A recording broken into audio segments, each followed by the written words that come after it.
Karon mga ka-art, naanapot kita diri sa Gaisano City Gate. Diin nagbuhat og frame si Loyloy Perez.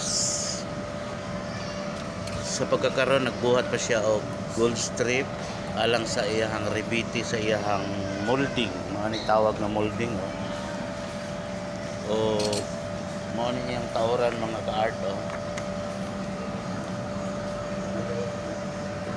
saka Paranger. So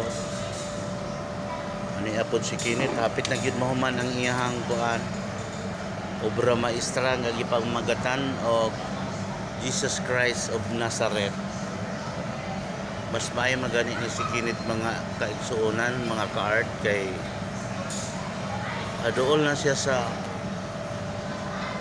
nagpaduol na gid siya sa atong Ginoo.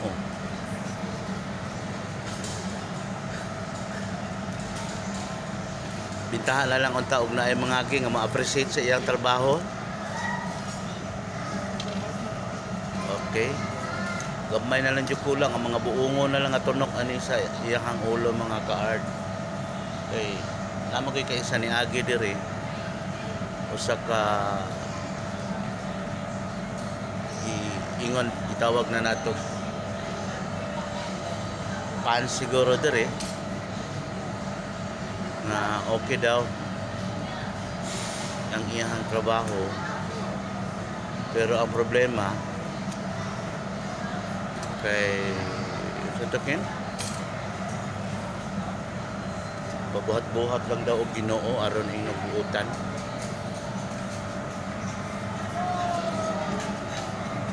Pero alang sa kasayuran sa tanan mga ka-art, kinisikinit mga ka-art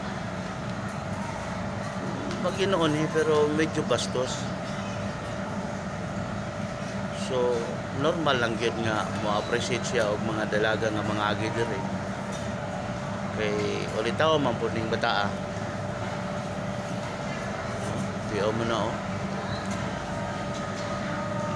mga singot murag tinuod nga tubig nang nga basa ba. Murag tissue na lang gikulang ani mga ka-art Tiyo mo na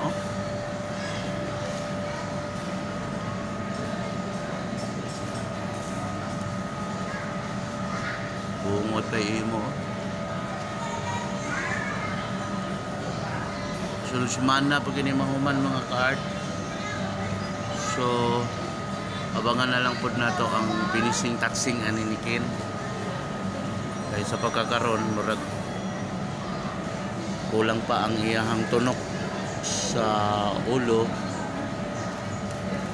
So, balikan nato si Loy. Diin hapit na po ang iyang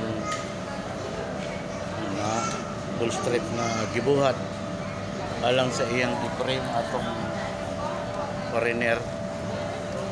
So inani lang mga ka-art pagbuhat sa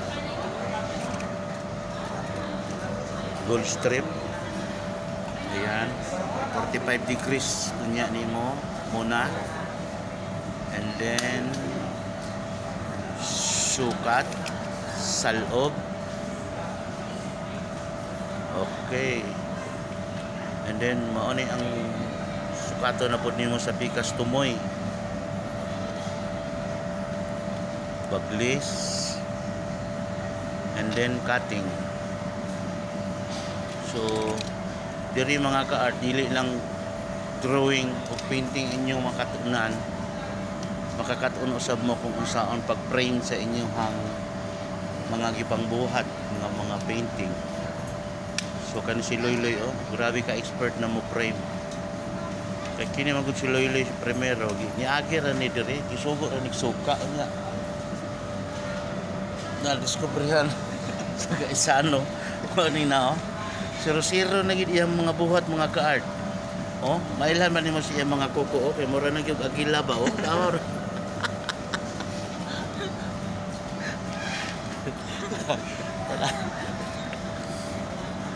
Siro-siro kayo. So, shout out di ay kang Lito Pipito o kang Eugene Arsenal nga nakita sila dito sa Polygon kaganiha. Lipay in town kay si Loy Perez kay nakita na iya mga idol nga mga artist, ang mga veterano sa Davao. So si Loy Perez di mga ka-art usapod ni ka ulitaw diin nagpuyo sa Panakan. So karon mao ni ang future artist na to mga ka-art diri sa Davao City. Kay hait po ni pananaw ning bataa. Nga hait pag mga kuko, oh. Na amo ning nganlan diri kuan. Eagles Claw kay ang iyang mga kuko mga ka-art, oh grabe. Tangi pa ni Loy para di mo bitad ha. Kay mo bigay na Loy. Na 0-0 gyud oh. 45 degrees na mga ka-art. No? Grabe. Nya, abangan na pod nato ang pagtaod ani unya ni Loy sa iyang mo ni iyang itaod mga ka-art oh. Wow. Sa ka-Paranger.